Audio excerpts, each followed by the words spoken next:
यदा यदा हि धर्मस्य ग्लानिर्भवति भारत अभ्युत्थानमधर्मस्य तदात्मानं सृजाम्यहम्।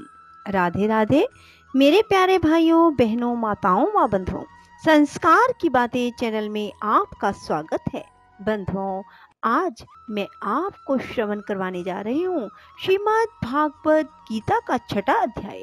बंधुओं, यदि किसी को नौकरी नहीं मिल पा रही, व्यापार में घाटा ही होता चला जा रहा है या बच्चों के विवाह के योग नहीं बन रहे, समझिए वे सभी पितृ दोष से पीड़ित हैं।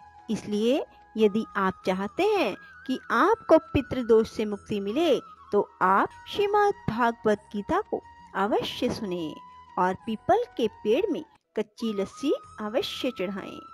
बंधुओं, यदि आपने YouTube चैनल संस्कार की बातें अब तक सब्सक्राइब नहीं किया तो जरूर करें और बेल आइकन दबाना ना भूलें ताकि आपको हमारी आने वाली सभी वीडियोस की जानकारी सबसे पहले हो सके। बोलो पितृदेव की जय हो। बंधुओं, श्रीमद् भागवत गीता सुनने के बाद कमेंट बॉक्स में राधे राधे अवश्य लिखें। श्री कृष्ण महाराज अर्जुन से बोले, हे अर्जुन, जो पुरुष कर्म के फल को ना चाहता हुआ करने योग्य कर्म करता है वह सन्यासी और योगी है। केवल अग्नि को त्यागने वाला सन्यासी योगी नहीं है। केवल क्रियाओं को त्यागने वाला भी सन्यासी योगी नहीं है।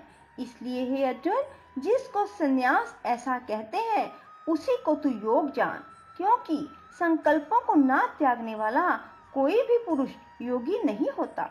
समत्व बुद्धि रूप योग में आरूढ़ होने की इच्छा वाले मननशील पुरुष के लिए योग की प्राप्ति में निष्काम भाव से कर्म करना ही हेतु कहा है, और योगारूढ़ हो जाने पर उस योगारूढ़ पुरुष के लिए सर्व संकल्पों का अभाव ही कल्याण में हेतु कहा है। जिस काल में ना तो इंद्रियों के भोगों में आसक्त होता है ना कर्मों में आसक्त होता है, उस काल में सर्व संकल्पों का त्यागी पुरुष योगारूढ़ कहा जाता है। यह योगारूढ़ता कल्याण में हेतु कही है। इसलिए मनुष्य को चाहिए कि अपने द्वारा अपना संसार समुद्र से उद्धार करे और अपनी आत्मा को अधोगति में ना पहुंचावे, क्योंकि यह जीवात्मा आप ही तो अपना मित्र है और आप ही अपना शत्रु है, अर्थात कोई दूसरा शत्रु या मित्र नहीं है। उस जीवात्मा का तो वह आप ही मित्र है जिस जीवात्मा द्वारा मन और इंद्रियों सहित शरीर जीता हुआ है, जिसके द्वारा मन और इंद्रियों सहित शरीर नहीं जीता गया है। उसका वह आप ही शत्रु के सदृश शत्रुता में बरतता है।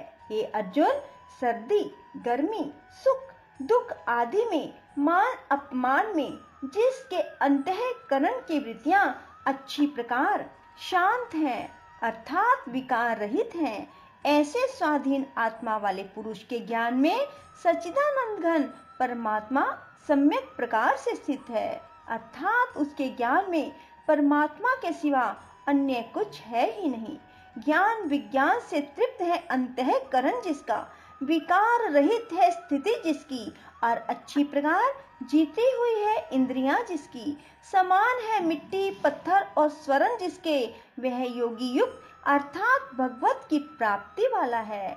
ऐसा कहा जाता है, जो पुरुष सुहृद मित्र वैरी उदासीन मध्यस्थ द्वेषी बंधु गणों में धर्मात्माओं में पापियों में भी समान भाव वाला है वह अति श्रेष्ठ है। इसलिए उचित है कि जिसका मन और इंद्रियों सहित शरीर जीता हुआ है, ऐसा वासना रहित और संग्रह रहित योगी अकेला ही एकांत स्थान में स्थित हुआ निरंतर आत्मा को परमेश्वर के ध्यान में लगावे। शुद्ध भूमि में कुशा मृगशाला और वस्त्र है उपरोपरि जिसके, ऐसे अपने आसन को ना अति ऊंचा ना अति नीचा स्थिर स्थापन करके और उस आसन पर बैठकर मन को एकाग्र करके चित्त और इंद्रियों की क्रियाओं को वश में किया हुआ अंतःकरण की शुद्धि के लिए योग का अभ्यास करें।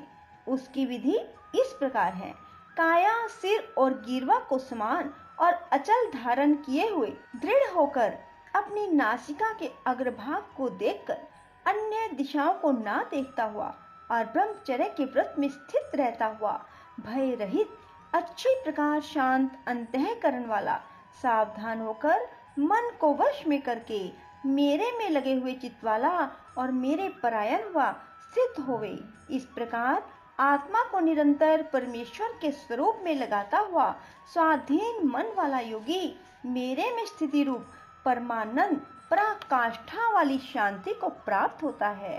परंतु हे अर्जुन, यह योग ना तो बहुत खाने वाले का सिद्ध होता है, ना बिल्कुल ना खाने वाले का, ना अति शयन करने के स्वभाव वाले का और ना अत्यंत जागने वाले का सिद्ध होता है।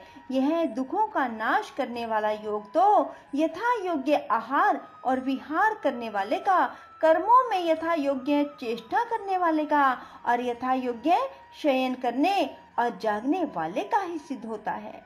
इस प्रकार योग के अभ्यास से अत्यंत वश में किया हुआ जिस काल में परमात्मा में ही भली प्रकार स्थित हो जाता है, उस काल में संपूर्ण कामनाओं से सप्रिया रहित हुआ पुरुष योग युक्त ऐसा कहा जाता है।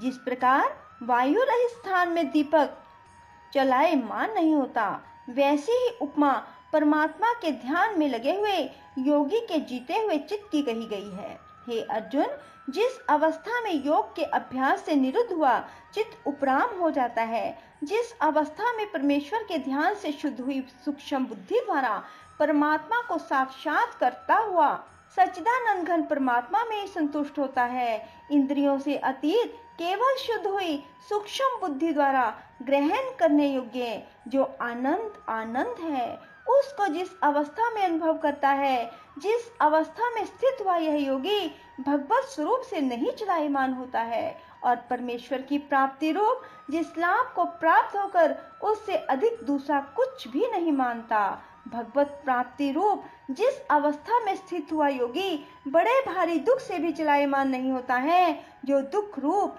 संसार के संयोग से रहित है, जिसका नाम योग है, उसको जानना चाहिए। वह योग ना उकताए हुए चित्त से अर्थात तत्पर हुए चित्त से निश्चय पूर्वक करना कर्तव्य है। इसलिए मनुष्य को चाहिए संकल्प से उत्पन्न होने वाली संपूर्ण कामनाओं को निशेषता से अर्थात वासना और आसक्ति सहित त्याग कर मन के द्वारा इंद्रियों के समुदाय को सब ओर से अच्छी प्रकार वश में करके क्रम क्रम से अभ्यास करता हुआ उपरांता को प्राप्त होवे। धैर्य युक्त बुद्धि द्वारा मन को परमात्मा में स्थित करके परमात्मा के सिवा और कुछ भी चिंतन ना करे। परंतु जिसका मन वश में नहीं हुआ, उसको चाहिए वह स्थिर ना रहने वाला अचंचल मन जिस कारण से संसारिक पदार्थों में विचरता है, उससे रोककर बारंबार परमात्मा में ही निरोध करे।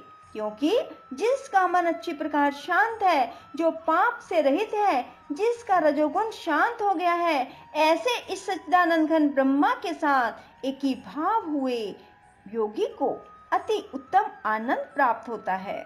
वह पाप रहित योगी इस प्रकार निरंतर आत्मा को परमात्मा में लगाता हुआ सुख पूर्वक पर ब्रह्म परमात्मा की प्राप्ति रूप अनंत आनंद को अनुभव करता है। हे अर्जुन, सर्वव्यापी अनंत चेतन में एक ही भाव से स्थिति रूप योग से युक्त हुआ आत्मा वाला, सब में संभाव से देखने वाला योगी आत्मा को संपूर्ण भूतों में बर्फ में जल के सदृश व्यापक देखता है।